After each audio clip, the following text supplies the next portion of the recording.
as she left the room. Had to sit there spilling hot tears as the knocking kicked up again, each powerful thrust against the door racking my mind, a painful reminder that Lila was coming for me. But my mom came back, and she returned with an old newspaper clipping in her hands, worn at the edges. She held it to her chest as she finally told me the truth about Lila, about Dad's second family in the basement. I was young, but I needed to know. My mom knew it too.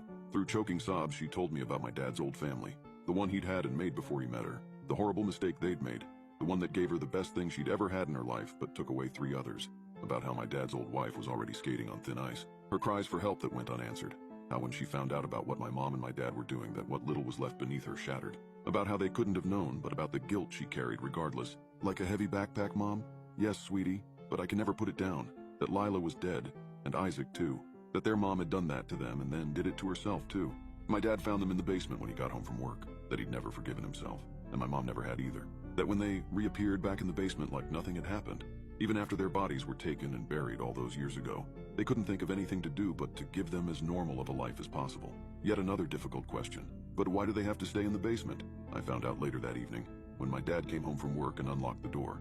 Lila came out of the shadows, and I flinched instinctively as I saw her face for the first time. Saw the gaping hole in her face where her left eye should have been. Isaac was little like Lila said, but the oozing wound to his jaw would have made it nearly impossible for him to speak if he had the chance to grow up. I was scared at first, but I put on my brave face and took Lila by the hand. I played with Lila and Isaac for the first time, shared my toys with them, laughed with them.